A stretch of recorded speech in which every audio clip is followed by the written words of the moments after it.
You're listening to the Corbett Report.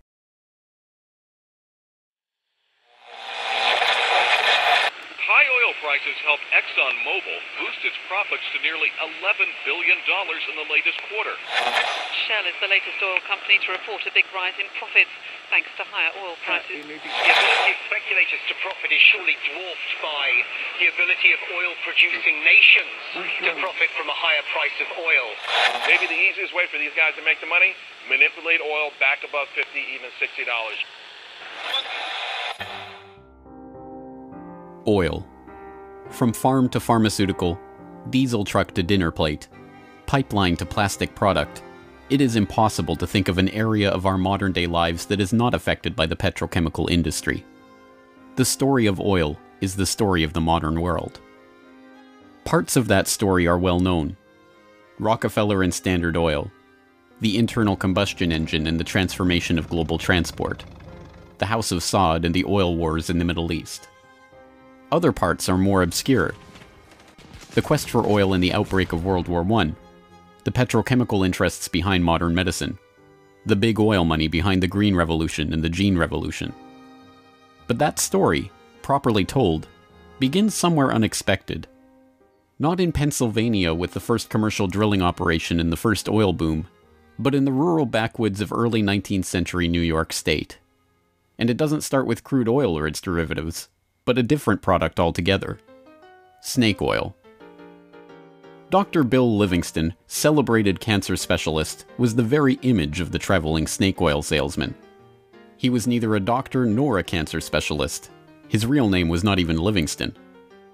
More to the point, the rock oil tonic he pawned was a useless mixture of laxative and petroleum, and had no effect whatsoever on the cancer of the poor townsfolk he conned into buying it. He lived the life of a vagabond, always on the run from the last group of people he had fooled, engaged in ever more outrageous deceptions to make sure that the past wouldn't catch up with him. He abandoned his first wife and their 6 children to start a bigamous marriage in Canada at the same time as he fathered 2 more children by a 3rd woman. He adopted the name Livingston after he was indicted for raping a girl in Cayuga in 1849. When he wasn't running away from them or disappearing for years at a time, he would teach his children the tricks of his treacherous trade. He once bragged of his parenting technique, "I cheat my boys every chance I get. I want to make 'em sharp." A towering man of over 6 feet and with natural good looks that he used to his advantage, he went by Big Bill. Others, less generously, called him Devil Bill. But his real name was William Avery Rockefeller, and it was his son, John D. Rockefeller, who would go on to found the Standard Oil monopoly and become the world's first billionaire. The world we live in today is the world created in Devil Bill's image. It's a world founded on treachery, deceit, and the naivety of a public that has never wised up to the parlor tricks that the Rockefellers and their ilk have been using to shape the world for the past century and a half. This is the story of the oil-igarchy.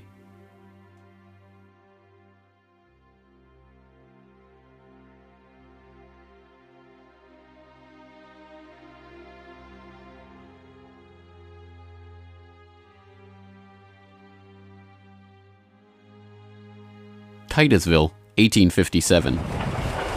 A most unlikely man alights from a railway car into the midst of this sleepy western Pennsylvania town on the shores of Oil Creek. Colonel Edwin Drake. He's from the Pennsylvania Rock Oil Company, and he's here on a mission to collect oil. Like Dr. Bill, Drake isn't really a colonel. The title is bestowed on him by George Bissell and James Townsend, a lawyer and a banker who started the Pennsylvania Rock Oil Company after they discovered they could distill the region's naturally occurring Seneca oil into lamp oil or kerosene.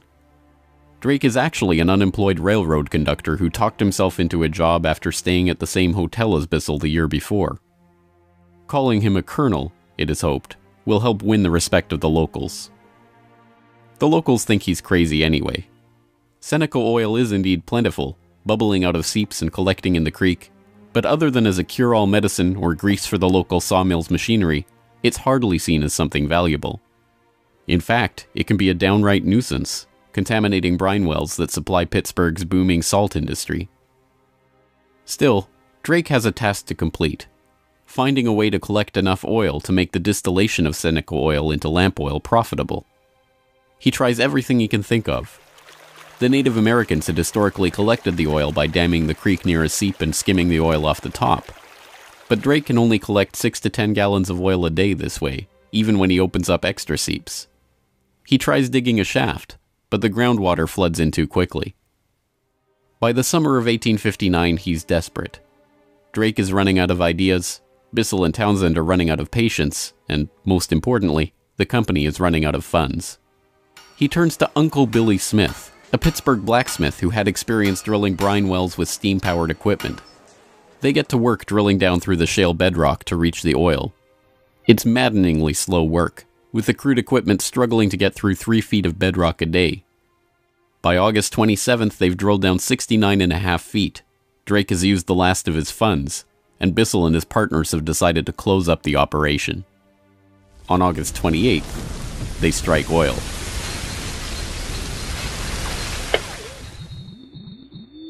Then on Sunday, August 28, 1859, oil bubbled up the drive pipe. Uncle Billy and his son Sam bailed out several buckets of oil.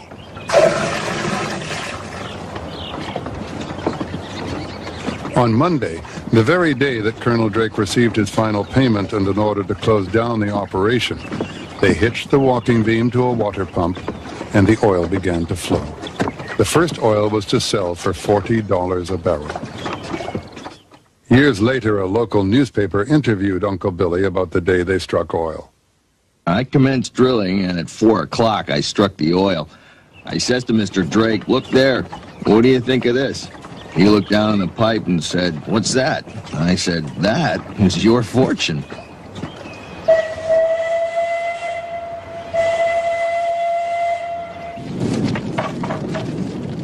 Drake's well proved that by drilling for it, oil could be found in abundance and produced cheaply. Overnight, a whole new industry was born.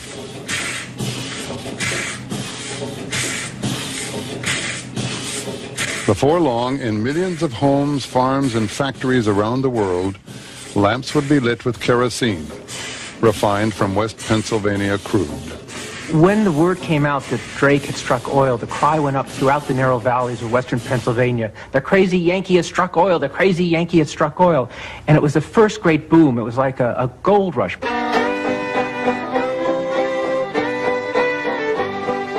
Down in Pennsylvania, there is plenty oil, they say. Petroleum, petroleum, we must all have some. Overnight, the quiet farming backwoods of rural Pennsylvania was transformed into a bustling oil region, with prospectors leasing up flats, towns springing up from nowhere, and a forest of percussion rigs covering the land. The first oil boom had arrived. Already poised to make the most of this boom was a young up-and-coming bookkeeper in Cleveland with a head for numbers, John Davison Rockefeller. He had 2 ambitions in life, to make $100,000 and to live to be 100 years old. John D. set off to make his fortune in the late 1850s, armed with a $1,000 loan from his father, Devil Bill. Grandfather never finished high school and went to Cleveland having borrowed $1,000 from his father to start business, paid 9% interest on it, incidentally. And he read about the oil business just beginning and got interested and came to realize that it was a very volatile business at the time. In 1863, seeing the oil boom and sensing the profits to be made in the fledgling business, Rockefeller formed a partnership with fellow businessmen Maurice B. Clark and Samuel Andrews, a chemist who had built an oil refinery but knew little about the business of getting his product to market. 2 years later, the shrewd John D. bought out his partners for $72,500 and, with Andrews as partner, launched Rockefeller and Andrews. By 1870, after 5 years of strategic partnerships and mergers, Rockefeller had incorporated Standard Oil. The story of the rise of Standard Oil is an oft-told one. In a move that would transform the American economy, Rockefeller set out to replace a world of independent oilmen with a giant company controlled by him. In 1870, begging bankers for more loans, he formed Standard Oil of Ohio. The next year, he quietly put what he called Our Plan, his campaign to dominate the volatile oil industry, into devastating effect. Rockefeller knew that the refiner with the lowest transportation cost could bring rivals to their knees. He entered into a secret alliance with the railroads called the South Improvement Company. In exchange for large, regular shipments, Rockefeller and his allies secured transport rates far lower than those of their bewildered competitors. By 1879, when Rockefeller is 40, he controls 90% of the oil refining in the world. Within a few years, he will control 90% of the marketing of oil and a third of all of the oil wells. So this very young man controls what is not only a national but an international monopoly in a commodity that is about to become the most important strategic commodity in the world economy. By the 1880s, the American oil industry was the Standard Oil Company, and Standard Oil was John D. Rockefeller. But it wasn't long until a handful of similarly ambitious and well-connected families began to emulate the Standard Oil success story in other parts of the globe. One such competitor emerged from the Caucasus in the 1870s, where Imperial Russia had opened up the vast Caspian Sea oil deposits to private development. Two families quickly combined forces to take advantage of the opportunity. The Nobels, led by Ludwig Nobel and including his dynamite-inventing, prize-creating brother Alfred, and the French branch of the infamous Rothschild banking dynasty, led by Alphonse Rothschild. In 1891, the Rothschilds contracted with M. Samuel & Co., a Far East shipping company headquartered in London and run by Marcus Samuel, to do what had never been done before: ship their Nobel-supplied Caspian oil through the Suez Canal to East Asian markets. The project was immense. It involved not only sophisticated engineering to construct the first oil tankers to be approved by the Suez Canal Company, but the strictest secrecy. If word of the endeavor was to get back to Rockefeller through his international intelligence network, it would risk bringing the wrath of Standard Oil, which could afford to cut rates and squeeze them out of the market. In the end, they succeeded, and the first bulk tanker, the Murex, sailed through the Suez Canal in 1892 en route to Thailand. In 1897, M. Samuel & Co. became the Shell Transport and Trading Company. Realizing that reliance on the Rothschild Nobel Caspian oil left the company vulnerable to supply shocks, Shell began to look to the Far East for other sources of oil. In Borneo, they ran up against Royal Dutch Petroleum, established in The Hague in 1890 with the support of King William III of the Netherlands, to develop oil deposits in the Dutch East Indies. The two companies, fearing competition from Standard Oil, merged in 1903 into the Asiatic Petroleum Company, jointly owned with the French Rothschilds, and in 1907 became Royal Dutch Shell. Another global competitor to the Standard Oil throne emerged in Iran at the turn of the 20th century. In 1901, millionaire socialite William Knox D'Arcy negotiated an incredible concession with the King of Persia: exclusive rights to prospect for oil throughout most of the country for 60 years. After 7 years of fruitless search, D'Arcy and his Glasgow-based partner, Burma Oil, were ready to abandon the country altogether. In early May of 1908, they sent a telegram to their geologist telling him to dismiss his staff, dismantle his equipment, and come back home. He defied the order, and weeks later, struck oil. Burma Oil promptly spun off the Anglo-Persian Oil Company to oversee production of Persian oil. The British government took 51% majority control of the company's shares in 1914 at the behest of Winston Churchill, then First Lord of the Admiralty, and survives today as BP. The Rothschilds and Nobels, the Dutch royal family, the Rockefellers. These early titans of the oil industry and their corporate shells pioneered a new model for amassing and expanding fortunes hitherto unheard of. They were the scions of a new oligarchy, one built around oil and its control, from wellhead to pump. But it was not just about money. The monopolization of this, the key energy resource of the 20th century, helped secure the oligarchs not just wealth, but power over the lives of billions. Billions who came to depend on black gold for the provision of just about every aspect of their daily lives. In the late 19th century, however, it was by no means certain that oil would become the key resource of the 20th century. As cheap illumination from the newly commercialized light bulb began to destroy the market for lamp oil, the oligarchs were on the verge of losing the value from their monopoly. But a series of lucky strikes was about to catapult their fortunes even further. The very next year after the commercial introduction of the light bulb, another invention came along to save the oil industry. German engineer Carl Benz patented a reliable two-stroke internal combustion engine. The engine ran on gasoline, another petroleum byproduct, and became the basis for the Benz motor wagon that, in 1888, became the first commercially available automobile in history.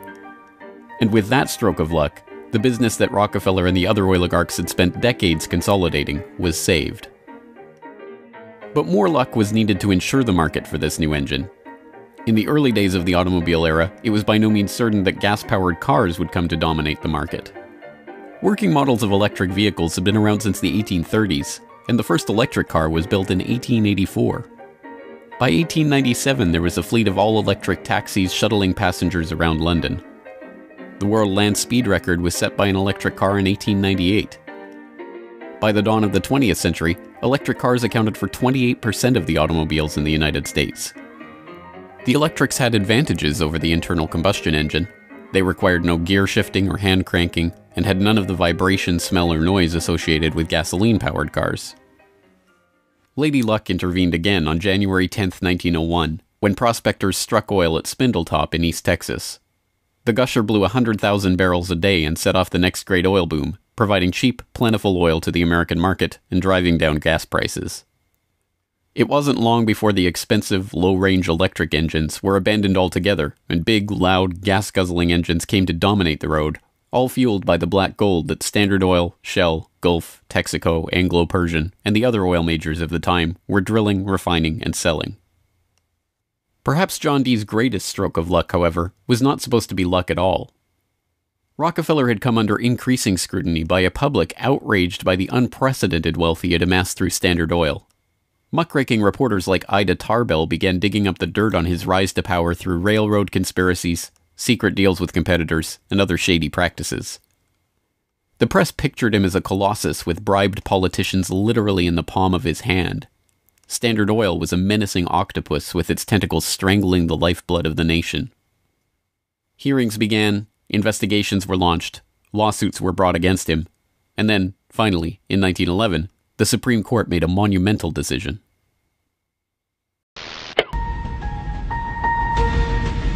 On May 15, 1911, the Supreme Court of the United States declared that Standard Oil was a monopoly in restraint of trade and should be dissolved. Rockefeller heard of the decision while golfing at Kykuit with a priest from the local Catholic Church, Father J.P. Lennon. And Rockefeller reacted with amazing aplomb. He turned to the Catholic priest and said, "Father Lennon, have you some money?" And the priest was very startled by the question and said, "No." And then he said, "Why?" And Rockefeller replied, "Buy Standard Oil." As Rockefeller foresaw, the individual Standard Oil companies were worth more than the single corporation. In the next few years, their shares doubled and tripled in value. By the time the reign of cash was over, Rockefeller had the greatest personal fortune in history, nearly 2% of the American economy. And it was really losing the antitrust case that converted John D. Rockefeller into history's first billionaire. So that Standard Oil was punished in the federal antitrust case, but John D. Rockefeller Sr. most assuredly was not. To the amazement of the world, Rockefeller's punishment had in fact been his reward. Rather than being taken down a peg, the splitting up of the Standard Oil monopoly had launched him as the world's only acknowledged billionaire at a time when the average annual income in America was $520. Rockefeller's story was perfectly mirrored by the story of Colonel Edwin Drake. Having struck oil in Titusville and given rise to a billion-dollar global industry, Drake had not had the foresight to patent his drilling technique or even to buy up the land around his own well. He ended up in poverty, relying on an annuity from the state of Pennsylvania to scrape together a living, and dying in 1880. For the oligarchy, the lesson of the rise of Rockefeller was obvious. The more ruthlessly that monopoly was pursued, the tighter that control was grasped, The greater the lust for power and money, the greater the reward would be in the end. From now on, no invention would derail the oil majors from their quest for total control. No competition would be tolerated. No threat to the oligarchs would be allowed to rise.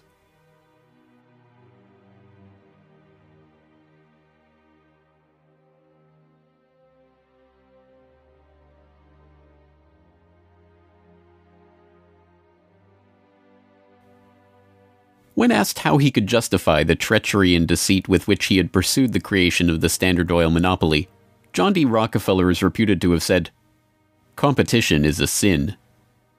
This is the mentality of the monopolist, and it is this justification, framed as religious conviction, that drove the oligarchs to so ruthlessly eliminate anyone who would dare rise up as a pretender to their throne. Ironically, it was the competition between the oligarchs in the early 20th century that helped give rise to an early external threat to their empire: alcohol fuel. As historian Lyle Cummins has noted of the period, the oil trust battles between Rockefeller, the Rothschilds, the Nobels, and Marcus Samuel's Shell kept prices in a state of flux, and engines often had to be adaptable to the fuel that was available. In many areas where oil wasn't available, the alternative was alcohol. Ethyl alcohol had been used as fuel for lamps and engines since the early 19th century. Although it was generally more expensive, alcohol fuel offered a stability of supply that was alluring, especially in areas like London or Paris that did not have predictable access to oil supplies. Alcohol has a lower heat value, or BTU, than gasoline, but a series of tests by the U.S. Geological Survey and the U.S. Navy in 1907 and 1908 proved that the higher compression ratio of alcohol engines could perfectly offset the lower heat value, thus making alcohol and gasoline engines fuel economy equivalent. One early supporter of alcohol fuel was Henry Ford, who designed his Model T to run on either alcohol or gasoline. Sensing an opportunity for new markets to boost the independent American farms that he felt were vital to the nation, Henry Ford told the New York Times, "The fuel of the future is going to come from fruit like that sumac out by the road, or from apples, weeds, sawdust, almost anything. There is fuel in every bit of vegetable matter that can be fermented." Farmers, looking to capitalize on this, lobbied for the repeal of a $2.08 per gallon alcohol tax that had been imposed to help pay for the Civil War. They were aided by those who saw fuel alcohol as a way to break the oligarchs' monopoly. In support of a bill to repeal the alcohol tax, President Teddy Roosevelt told the U.S. Congress in 1906, "The Standard Oil Company has, largely by unfair or unlawful methods, crushed out home competition. It is highly desirable that an element of competition should be introduced by the passage of some such law as that which has already passed the House, putting alcohol used in the arts and manufactures upon the free list." The alcohol tax was repealed in 1906, and for a time corn ethanol at 14 cents a gallon was cheaper than gasoline at 22 cents a gallon. The promise of cheap, unpatentable, unmonopolizable fuel production open to anyone with raw vegetable matter and a still, swept the nation. But cheap, plentiful fuel that can be grown and produced locally and independently is not what the oligarchs had in mind. A 1909 USGS report comparing gas and alcohol engines had noted that a significant point in alcohol fuel's favor was that there were fewer restrictions on alcohol engines. For the oligarchs, the answer was simple: find a way to place greater restrictions on alcohol engines. Thankfully for them, the answer to their problem was already gaining popular support. In the 19th century, America had a drinking problem. By 1830, the average American over 15 years old drank 7 gallons of pure alcohol per year, 3 times higher than today's average. This led to the first anti-alcohol movements in the 1830s and 1840s, and the formation of the Prohibition Party in 1869, and the Women's Christian Temperance Union in the 1870s. The movement enjoyed widespread and growing support, but had few political successes. Maine flirted with prohibition by outlawing the sale and manufacture of liquor in 1851, but the ban only lasted 5 years. This changed with the formation of the Anti-Saloon League in Standard Oil's birth state of Ohio in 1893. The ASL was started by John D. Rockefeller's longtime personal friend Howard Hyde Russell, and was bankrolled in part by generous annual donations from Rockefeller himself. The ASL, with Rockefeller's backing, quickly became the driving force behind a national movement to outlaw the production and sale of alcohol. Rockefeller was a teetotaler himself, not from moral concern, but because he was afraid that good cheer among friends would lead to his downfall in business. Stephen Harkness, one of the silent partner investors in Standard Oil and a director in the company until his death, had caught Rockefeller's eye when he made a fortune buying up whiskey in advance of a new excise tax that he had been tipped about and selling it at a huge profit after the tax kicked in. No, Rockefeller and Standard Oil were not concerned about the moral state of the nation, except as far as it impacted their bottom line. But when Prohibition did come in 1920, it had an interesting side effect. Although it didn't ban the use of ethanol as a fuel directly, it did lead to increasingly burdensome restrictions, requiring producers to add petroleum products to their ethanol to make it poisonous before it could be sold. Alcohol fuel, now completely unable to compete with gasoline, was abandoned altogether by the automobile industry. Another existential threat to the vast fortunes of the early oligarchs was to require an even greater effort at social engineering: public transportation. By the end of World War I, private car ownership was still a relative rarity.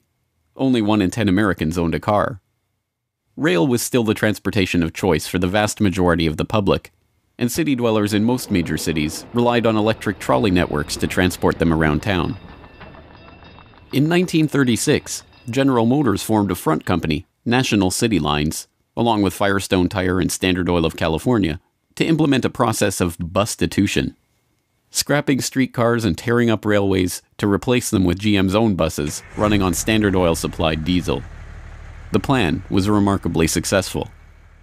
As historian and researcher F. William Engdahl notes in Myths, Lies, and Oil Wars, by the end of the 1940s, GM had bought and scrapped over 100 municipal electric transit systems in 45 cities and put gas-burning GM buses on the streets in their place. By 1955, almost 90% of the electric streetcar lines in the United States had been ripped out or otherwise eliminated. The cartel had been careful to hide their involvement in National City Lines, but it was revealed to the public in 1946 by an enterprising retired naval lieutenant commander, Edwin J. Quimby. He wrote a manifesto exposing what he called a careful, deliberately planned campaign to swindle you out of your most important and valuable public utilities, your electric railway system. He uncovered the oligarchs' stock ownership of National City Lines and its subsidiaries, and detailed how they had step-by-step bought up and destroyed the public transportation lines in Baltimore, Los Angeles, St. Louis, and other major urban centers. Quimby's warning caught the attention of federal prosecutors, and in 1947, National City Lines was indicted for conspiring to form a transportation monopoly and conspiring to monopolize sales of buses and supplies. In 1949, GM, Firestone, Standard Oil of California, and their officers and corporate associates were convicted on the second count of conspiracy. The punishment for buying up and dismantling America's public transportation infrastructure? A $5,000 fine. H.C. Grossman, who had been the director of Pacific City Lines when it oversaw the scrapping of Los Angeles' $100 million Pacific Electric system, was fined exactly $1. Unsurprisingly, GM and its associates did not remain in the doghouse for long.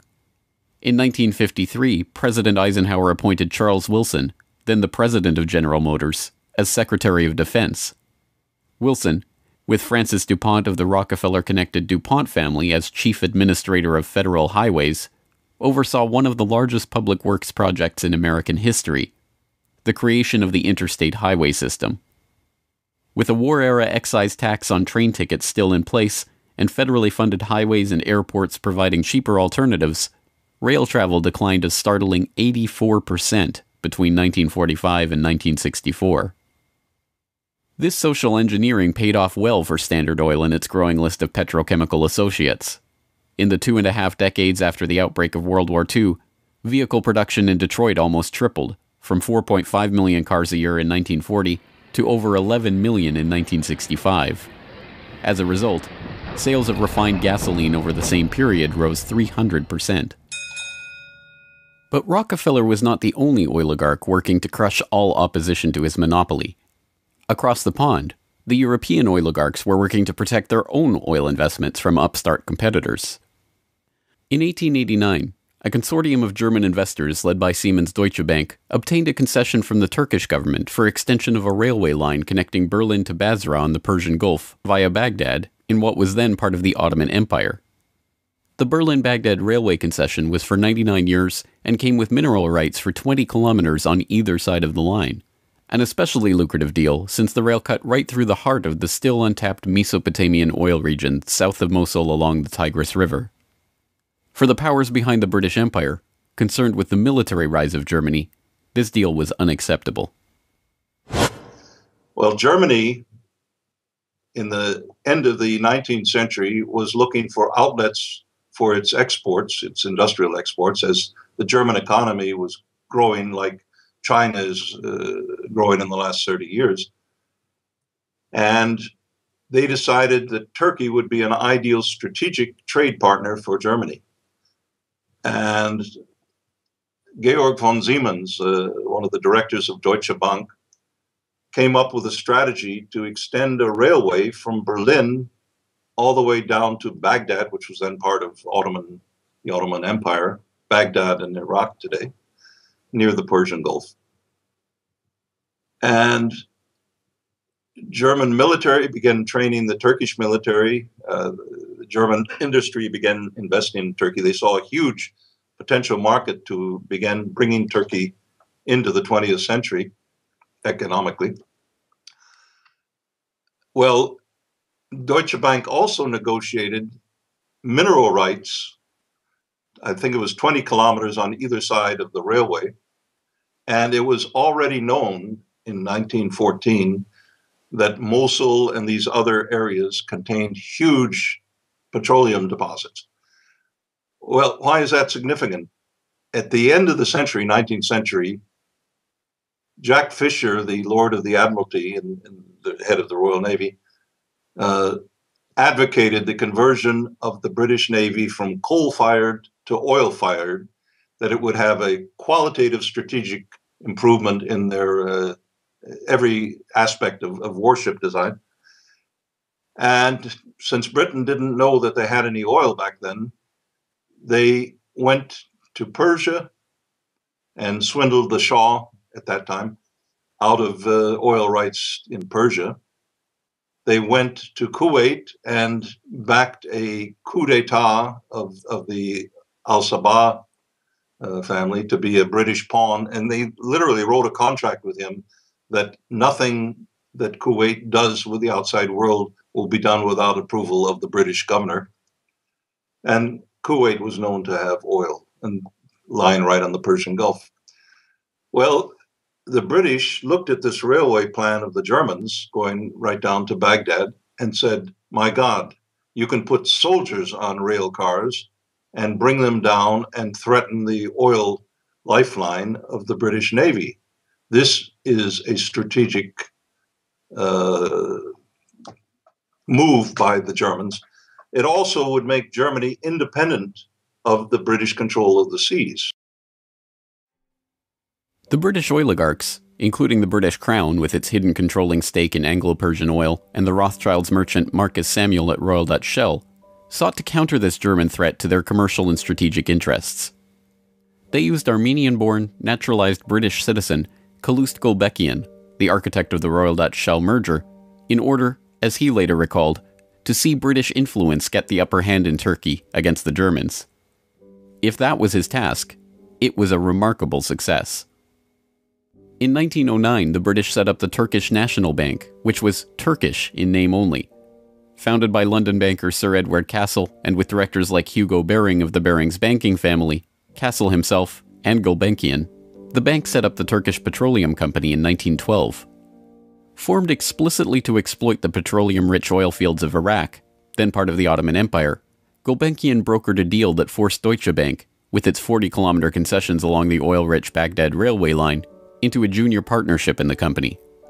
The stock was split so the British government's Anglo-Persian Oil Company owned half the shares, with Royal Dutch Shell and Deutsche Bank splitting the other half. Their plan to take over Germany's Turkish oil interests had been successful, but in an amazing irony, it didn't even matter. Gulbenkian finished negotiations for the Iraqi oil concession on June 28, 1914, the same day Archduke Ferdinand was shot in Sarajevo. an alliance the British had been brokering for years to constrain the rising German threat, an alliance involving France and Russia, kicked into motion, and the world was engulfed in war. By the end of World War I, the British and their allies had taken over Iraq and its oil deposits anyway. Germany had been completely cut out, and Gulbenkian, their scheming servant, received 5% of all oil field proceeds in the newly minted country. As the century wore on, the oil industry grew beyond the control of the handful of families that had dominated it since its inception.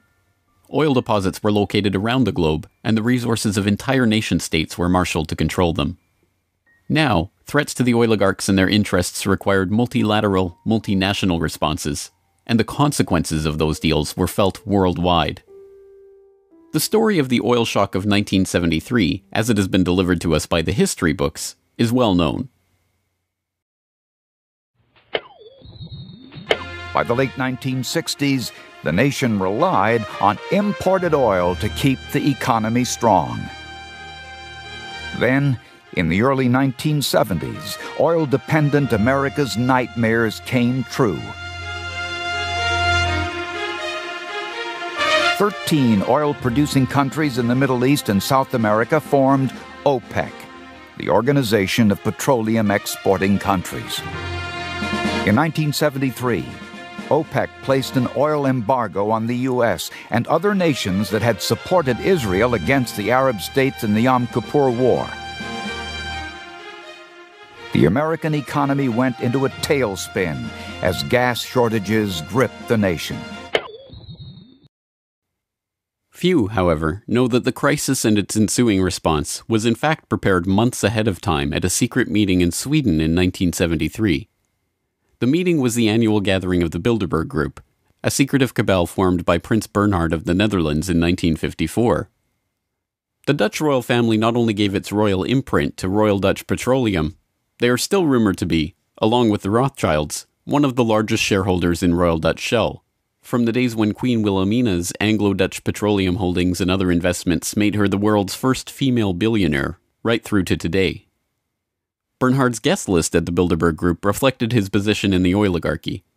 Alongside him at the Swedish conference were David Rockefeller of the Standard Oil dynasty and his protege Henry Kissinger, Baron Edmund de Rothschild, E.G. Collado, the vice president of Exxon, Sir Dennis Greenhill, director of British Petroleum, and Gerrit A. Wagner, president of Bernhard's own Royal Dutch Shell. At the meeting in Sweden, held 5 months before the oil crisis began, the oligarchs and their political and business allies were planning their response to a monetary crisis that threatened the world dominance of the US dollar. Under the Bretton Woods system, negotiated in the final days of World War II, the US dollar would be the backbone of the world monetary system, convertible to gold at $35 per ounce, with all other currencies pegged to it.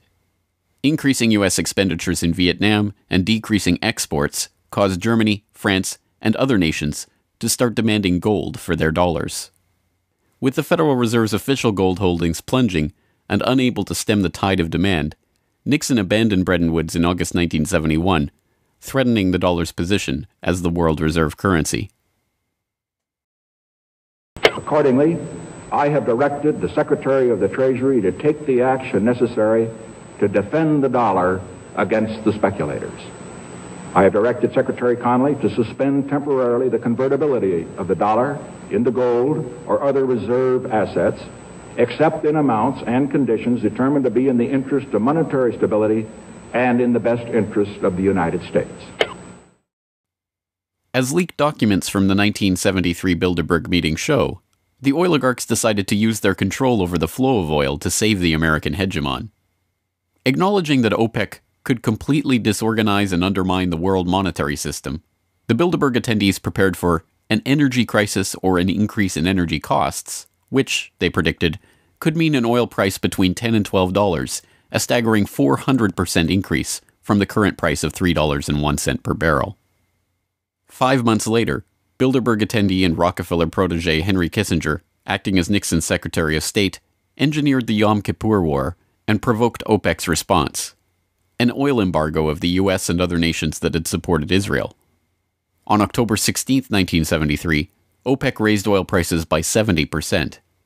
At their December meeting, the Shah of Iran demanded and received a further raise to $11.65 a barrel, or 400% of oil's pre-crisis price. When asked by Saudi King Faisal's personal emissary why he had demanded such a bold price increase, he replied, "Tell your king, if he wants the answer to this question, he should go to Washington and ask Henry Kissinger." In the second move of the operation, Kissinger helped negotiate a deal with Saudi Arabia. In exchange for U.S. arms and military protection, the Saudis would price all their future oil sales in dollars and recycle those dollars through treasury purchases via Wall Street banks. The deal was a bonanza for the oligarchs. Not only did they get to pass the price increases on to the consumers, but they benefited from the huge flows of money into their own banks. The Shah of Iran parked the National Iranian Oil Company's revenues in Rockefeller's own Chase Bank, revenues that reached $14 billion per year in the wake of the oil crisis. With the creation of this new system, the petrodollar, the oligarchs had reached unprecedented levels of control over the economy. Not only that, they had backed the world monetary system with their commodity, oil, and brought potential competition from upstart producer nations under their control all in one step. But for the insatiable appetites of these monopolist titans, mere control over the world's monetary system was not enough.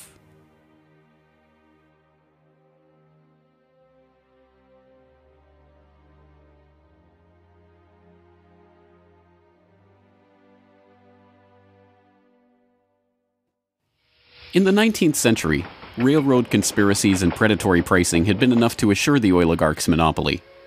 But by the time that the British Crown, the Dutch royal family, the Rothschilds, and the other European oligarchs began opening up the Middle East and the Far East to oil exploration in the early 20th century, the goal was no longer to maximize profits or control the oil industry. It was not even to control international diplomacy. It was to control and shape the world itself, its resources, its environment, and its people. In order to achieve this goal, the oligarchy would need a facelift.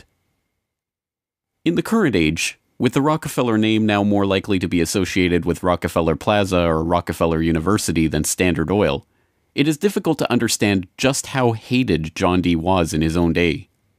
He was the head of the Standard Oil Hydra, an octopus strangling the world in his tentacles, a cutthroat gardener pruning the competitors from the flower of his oil monopoly. As one of the richest men the world had ever known, he was an easy target for the average working man's frustration and a magnet for the poor seeking help. He received on average 50 to 60,000 letters a month asking for help. Dozens of people followed him in the street. Literally, crowds stood around the Standard Oil offices, waiting for him to come out. Little children, painfully thin, crying in the street and so on. Rockefeller felt overwhelmed.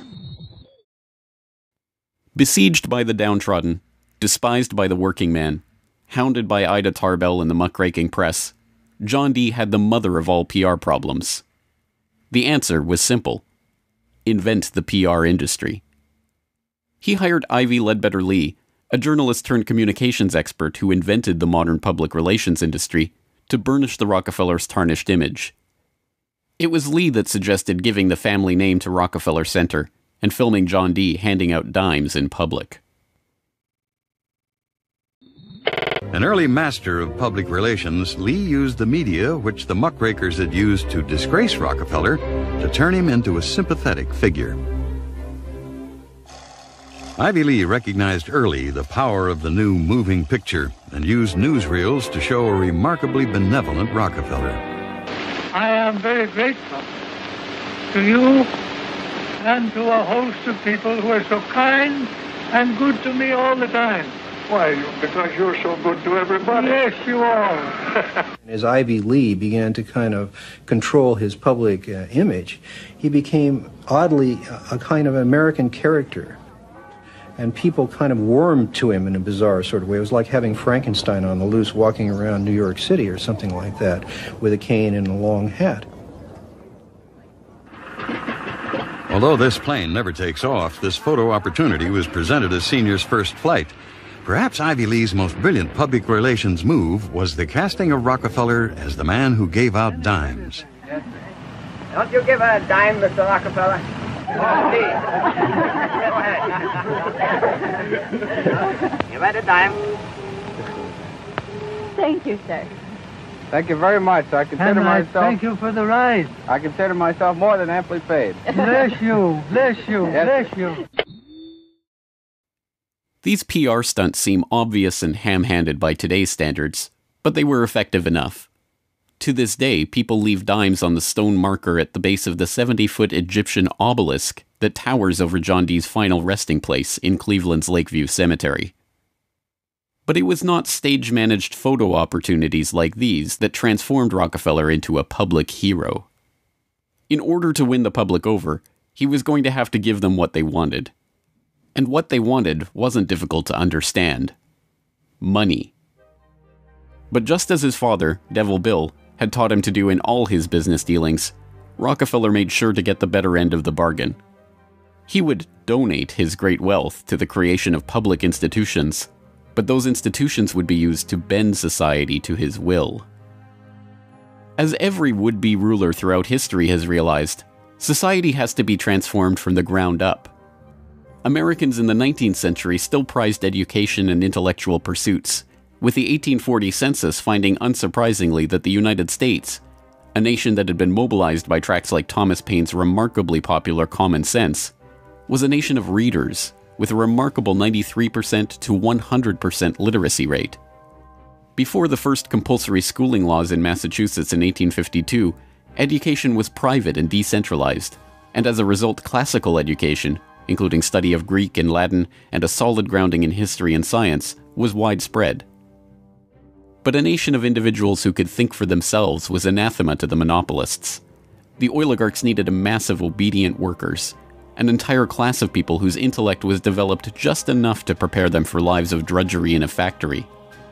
Into the midst stepped John D. Rockefeller with his first great act of public charity, the establishment of the University of Chicago.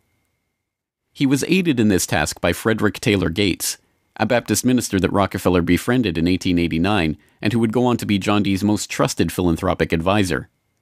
Gates would go on to write a short tract, The Country School of Tomorrow, that laid out the Rockefeller plan for education. In our dream, we have limitless resources, and the people yield themselves with perfect docility to our molding hand. The present educational conventions fade from our minds, and, unhampered by tradition, we work our own goodwill upon a grateful and responsive folk. We shall not try to make these people or any of their children into philosophers, or men of learning or science. We are not to raise up from among them authors, orators, poets, or men of letters. We shall not search for embryo great artists, painters, musicians, nor will we cherish even the humbler ambition to raise up from among them lawyers, doctors, preachers, politicians, statesmen, of whom we now have ample supply. Although Rockefeller's resources weren't exactly limitless, they might as well have been. In 1902, he established the General Education Board to help implement Gates's vision for the Country School of Tomorrow with a staggering $180 million endowment. The Rockefeller influence on education was felt almost immediately, and it was amplified by help from fellow monopolists of the era who were approaching the topic of philanthropy from the same angle. Although best known as a steel magnate, Andrew Carnegie's fortune started on the railroads transporting Rockefeller's Standard Oil around the country, and was greatly magnified by a lucrative investment in property near Oil Creek that provided steady, profitable oil sales. In 1905, he established the Carnegie Foundation for the Advancement of Teaching, a tax-free foundation through which Carnegie and his appointees could direct the development of the education system in the United States, and, eventually, worldwide. In 1910, Rockefeller followed suit by establishing the Rockefeller Foundation, which became the tax-free umbrella organization for his philanthropic ambitions. As the Reese Committee, a congressional investigation into the activities of these tax-free foundations in the 1950s, discovered, it wasn't long before Carnegie's endowment approached Rockefeller's foundation with a proposal to cooperate on their shared desire to transform the American education system in their own image. Norman Dodd, the director of research for the congressional committee who was granted access to the Carnegie Endowment's board minutes, explains. So they approach the Rockefeller Foundation with the suggestion that that portion of education which could be considered domestic be handled by the Rockefeller Foundation, and that portion which is international should be handled by the endowment. And they then decide that the key to the success of these two operations lay in an alteration of the teaching of American history. So they approach four of the then most prominent teachers of American history in the country, people like Charles and Mary Bird, and their suggestion to them is, will they alter the manner in which they present this subject, and they get turned down flat. So they then decide that it is necessary for them to do, as they say, build our own stable of historians. And then they approach the Guggenheim Foundation, which specializes in fellowships, and say, when we find young men in the process of studying for doctorates in the field of American history, and we feel that they are the right caliber, will you grant them fellowships on our say-so? And the answer is yes. So under that condition, eventually they assemble 20. And they take this 20 potential teachers of American history to London, and there they're briefed into what is expected of them when, as and if they secure appointments in keeping with the doctorates they will have earned. And that group of 20 historians ultimately becomes the nucleus of the American Historical Association. And then toward the end of the 1920s, the endowment grants to the American Historical Association $400,000 for a study of our history in a manner which points to what can this country can it look forward to in the future. And that culminates in a 7-volume study, the last volume of which is, of course, in essence a summary of the contents of the other 6. And the essence of the last volume is the future of this country belongs to collectivism administered with characteristic American efficiency. With this base for transformation firmly established, the Rockefeller Foundation and like-minded organizations embarked on a program so ambitious that it almost defies comprehension. They transformed the practice of medicine. As usual, the oligarchs that funded this change were also there to profit from it, and once again, John D. took his cue from Devil Bill's example. William Rockefeller had called his brand of snake oil Nujol for new oil, and Standard Oil spun off Nujol as a laxative under their Stanco subsidiary. Manufactured on the same premises as Flit, an insecticide also derived from Standard Oil's byproducts, Nujol sold at the druggist for 28 cents per 6-ounce bottle. It cost Standard Oil less than 1/5 of a cent to manufacture. Pharmaceuticals provided a lucrative new opportunity for the oligarchs, but in a turn-of-the-century America that was still largely based on naturopathic herbal remedies, it was a tough sell. The oligarchy went to work changing that. In 1901, John D. established the Rockefeller Institute for Medical Research. The institute recruited Simon Flexner, a pathology professor at the University of Pennsylvania, to serve as its director. His brother, Abraham, was an educator who was contracted by the Carnegie Foundation to write a report on the state of the American medical education system. His study, the Flexner Report, along with the hundreds of millions of dollars that the Rockefeller and Carnegie Foundations were to shower on medical research in the coming years, resulted in a sweeping overhaul of the American medical system. Naturopathic and homeopathic medicine medical care focused on unpatentable, unmarketable natural remedies and cures, was now dismissed as quackery. Only drug-based allopathic medicine requiring expensive medical procedures and lengthy hospital stays was to be taken seriously. The fortunes of Carnegie, Morgan, and Rockefeller financed surgery, radiation, and synthetic drugs. They were to become the economic foundations of the new medical economy. The takeover of the medical industry was accomplished by the takeover of the medical schools. Well, the people that we're talking about, Rockefeller and Carnegie in particular, came to the picture and said, we will put up money. They offered tremendous amounts of money to the schools that would agree to cooperate with them. The donors said to the schools, we're giving you all this money. Now, would it be too much to ask if we could put some of our people on your board of directors to see that our money is being spent wisely? Almost overnight, all of the major universities received large grants from these sources and also accepted 1, 2, or 3 of these people that I mentioned on their board of directors, and the schools literally were taken over by the financial interests that put up the money. Now, what happened as a result of that is that the schools did receive an infusion of money. They were able to build new buildings. They were able to add expensive equipment to their laboratories. They were able to hire top-notch teachers. But at the same time as doing that, they skewed the whole thing in the direction of pharmaceutical drugs. That was the efficiency in philanthropy.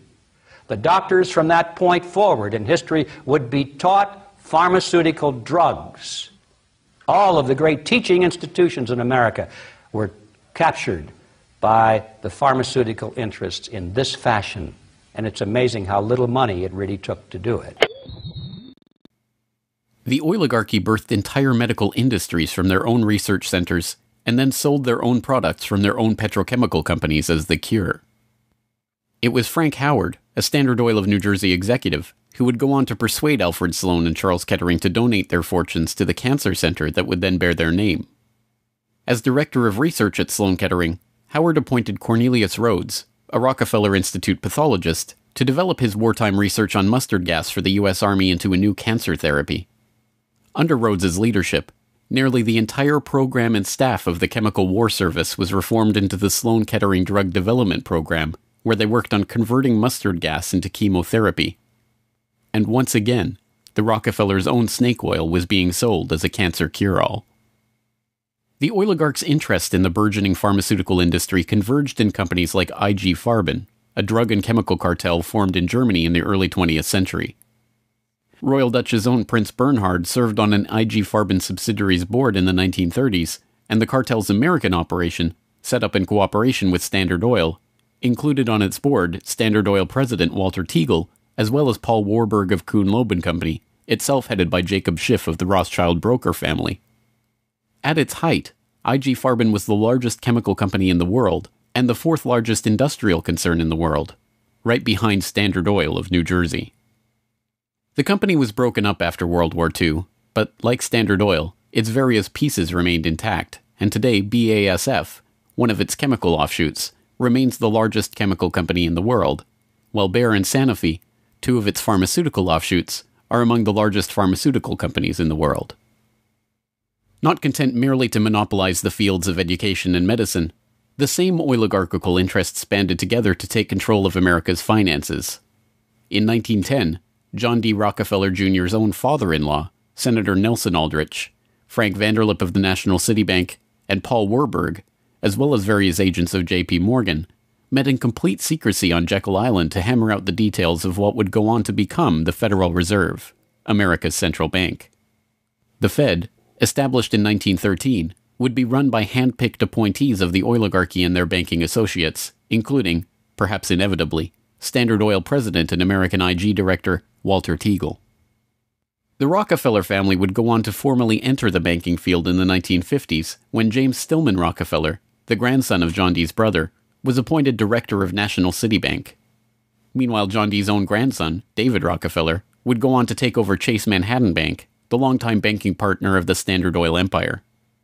In this move, the Rockefeller story perfectly mirrored that of their fellow oligarchs, the Rothschilds. Whereas the Rothschilds had supplemented their banking fortune with their oil interests, the Rockefellers supplemented their oil fortune with banking interests. Springboarding from success to success as they consolidated monopolies across every field of human activity, the oligarchs' ambitions became even larger. This time, their goal was to consolidate control over the very food supply of the world itself. And once again, they would use philanthropy as the cover for their business takeover. The Green Revolution began in 1943 when plant geneticist Norman Borlaug and a team of researchers arrived on Mexican soil. His goal was to improve agricultural techniques and biotechnological methodologies, which in turn would help alleviate starvation and improve the living quality of developing nations. Creating new genetically modified strains of wheat, rice, maize, and other crops, Borlaug planned to win the battle against world hunger.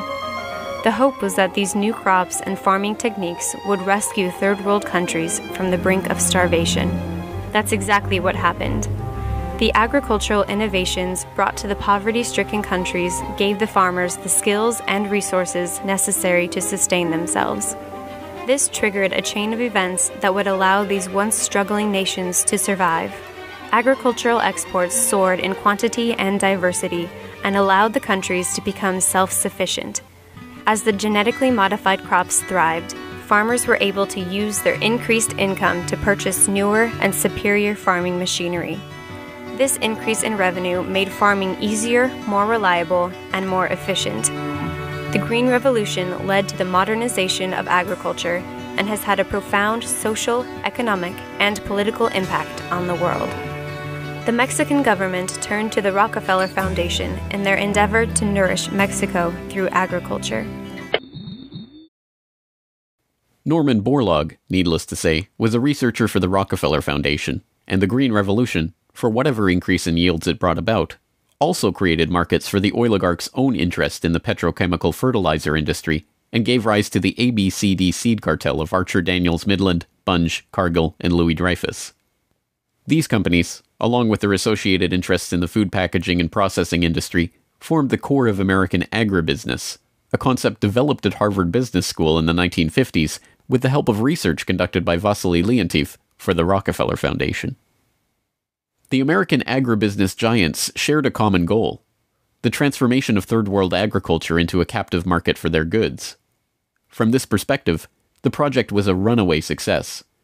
By the 1970s, the Rockefeller Standard Oil network and its cronies in the nitrogen fertilizer industry, including DuPont, Dow Chemical, and Hercules Powder, had broken into markets around the world, markets conveniently forced open for them by the U.S. government itself under President Johnson's Food for Peace program, which mandated the use of petrochemical-dependent agricultural technologies by aid recipients.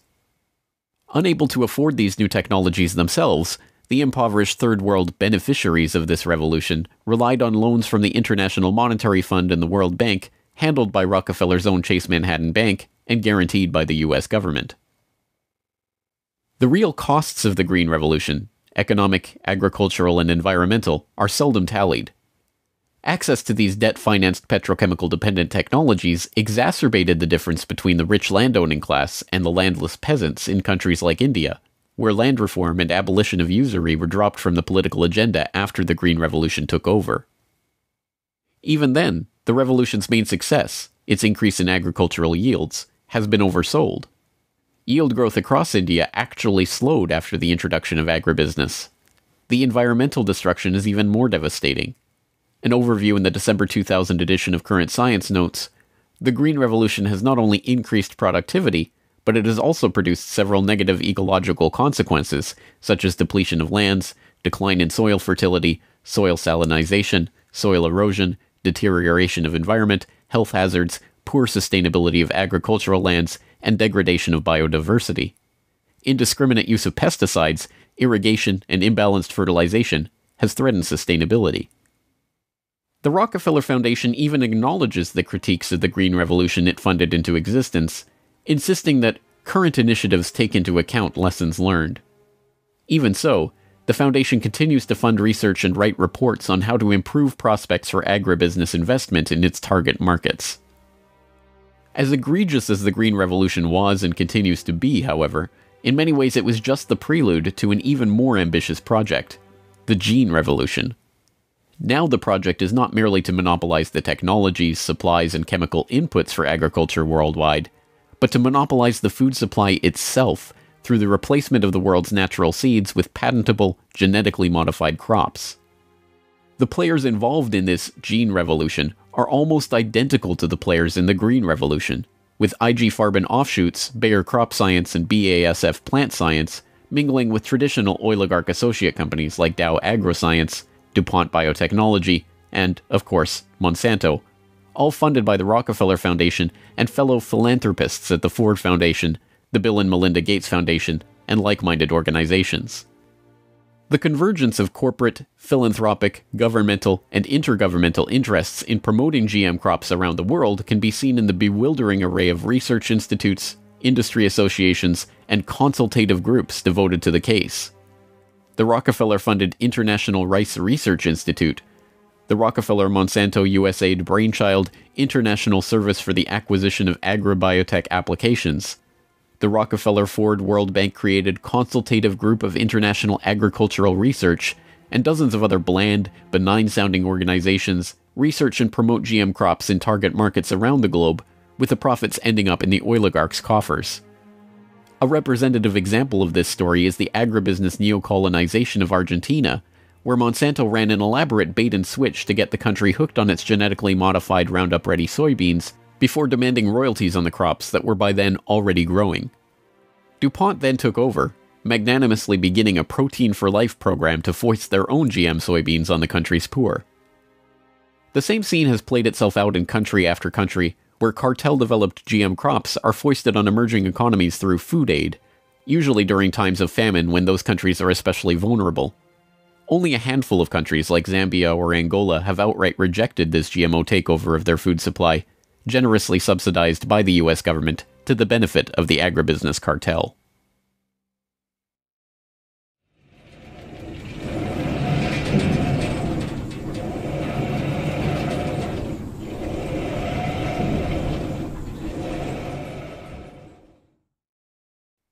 From cutthroat pioneers of the early oil industry to Machiavellian social engineers and geopolitical schemers, the oligarchs have come a long way since the days of Devil Bill's snake oil cure-alls. But his use of every form of deception and trickery to swindle the public informed how John D. and the rest of the oligarchs built up their business interests. As the 20th century drew to a close, it was obvious that for the powerful cartel that built the oil industry, the Rockefellers, the Rothschilds, the British and Dutch royal families, it was no longer about oil, if it ever really was. The takeover of education, of medicine, of the monetary system, of the food supply itself, showed that the aim was much greater than a mere oil monopoly. It was the quest to monopolize all aspects of life, to erect the perfect system of control over every aspect of society, every sector from which any threat of competition to their power could emerge. They had been remarkably, almost unbelievably successful. From oil well to gas pump, farm to fork, hospital to pharmaceutical, drill rig to dollar bill, there was almost no aspect of society that was not under their control. But the oligarchs are not done yet. Their next project, launched in the late 20th century, is almost too ambitious to be comprehended. It is not about oil. It is not about money. It is about the monopolization of life itself. They have spent decades preparing the path for this takeover and marshaled their mind-boggling resources in service of the task. And the vast majority of the world's population, still playing the shell game that the oligarchs perfected and abandoned long ago, are about to fall right into their hands yet again. Ladies and gentlemen, the battle against climate change is surely the most defining and pivotal challenge of our times. Even in a world full of daunting perils and crises, it is hard to imagine anything that poses a greater challenge and opportunity for humanity. The negative impact of population growth on all of our planetary ecosystems is becoming appallingly evident. The science is unequivocally true, and that there is a price to carbon in their future. What do you see as the biggest challenges in conservation? The growing human population. Because where we are, there's nothing else. We have to start spending money, fast on the solutions that we have in hand to try and help these countries which are already seeing the effects of climate change today and seeing the effects of our consumption, basically. David Rothschild, thank you so much for joining us here on Bloomberg. Down in Pennsylvania, there is plenty oil, they say. Petroleum, petroleum, we must all have some. The oily fever, don't you see, infects most every live Yankee. From north, from east and west they come for petroleum oil. Oil, oil, oil, oh petroleum. Oil, oil, oil, petroleum.